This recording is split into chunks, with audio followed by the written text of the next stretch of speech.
సిద్ధరామయ్య చివరికి డీకే శివకుమార్ని ముఖ్యమంత్రి క్యాండిడేట్గా ఒప్పుకున్నాడు. ప్రతిపాదన చేసినట్లుగా కూడా తెలుస్తుంది. అంటే నెక్స్ట్ తదుపరి ముఖ్యమంత్రి ఎవరు అనే దానికి అక్కడ జరిగినటువంటి బ్రేక్ఫాస్ట్ మీటింగ్లో డీకే శివకుమార్ అయితే ఓకే అని అందరూ అంటే దానికి సిద్ధరామయ్య కూడా ఒప్పుకున్నాడు అని హెచ్కే పాటిల్ అయితే ఒక మీడియా సమావేశం ఏర్పాటు చేసి చెప్పడం జరిగింది. దీని గురించి సిద్ధరామయ్య గారు కూడా ఈరోజు సాయంత్రం కానీ రేపు ఉదయం కానీ మీడియా పాయింట్ ఏర్పాటు చేసి ప్రెస్ మీట్ ఏర్పాటు చేసి మాట్లాడతారని చెప్పాడు. అలాగైతే ఎల్లుండే శనివారం రోజే ప్రమాణ స్వీకారం ఉండే అవకాశం అయితే ఉంటుంది. డీకే శివకుమార్ కాకుండా అహిందూ వర్గానికి చెందినటువంటి జి పరమేశ్వర్ని ముఖ్యమంత్రిని చేయాలని అధిష్టానం దగ్గర డిమాండ్ చేశాడు సిద్ధరామయ్య.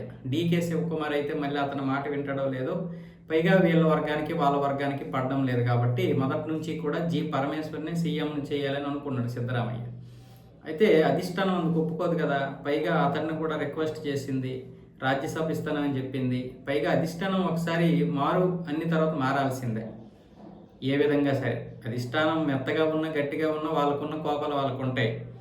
అధిష్టానంకి ఇప్పుడు తప్పక గతి లేక జరుగుతున్నటువంటి ఈ బీజేపీ ఎత్తుగాడులకి వాళ్ళు సరిపోలేక ఈ విధంగా ఇప్పుడు ఇక్కడ ఆడుతున్నటువంటి సిద్ధరామయ్య డీకే శివకుమార్ నాటకానికి ఆ డ్రామాకి వాళ్ళు తలోపాల్సి వచ్చింది. కానీ అక్కడ ఢిల్లీలో ఒకసారి కనుక వాళ్ళ చేతిలో అంతా ఉంటే, ఇప్పుడు దేశం మొత్తం వాళ్ళ చేతిలో ఉంటే సిద్ధరామయ్య రాజీనామా చెయ్యని ఒక ఫోన్ కాల్ కొడితే రాజీనామా చేస్తాడు.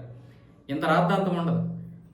కాకపోతే ఇప్పుడు అధికారం లేదు, పైగా అన్ని రాష్ట్రాలు కోల్పోవలసి వస్తుంది కాబట్టి మళ్ళీ ఇక్కడ కాంగ్రెస్లో చీలికలు ఎందుకని చెప్పి కాంగ్రెస్ అధిష్టానం సోనియా గాంధీ, రాహుల్ గాంధీ ఆ విధంగా వీళ్ళని బుద్ధగిస్తూ వచ్చారు.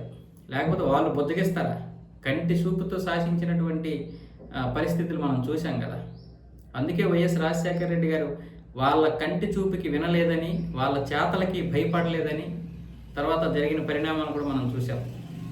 సో ఈ నేపథ్యంలో చివరికి ఎట్టకేలకైతే డీకే శివకుమార్ని ఒప్పుకోవాల్సి వచ్చింది సిద్ధరామయ్య.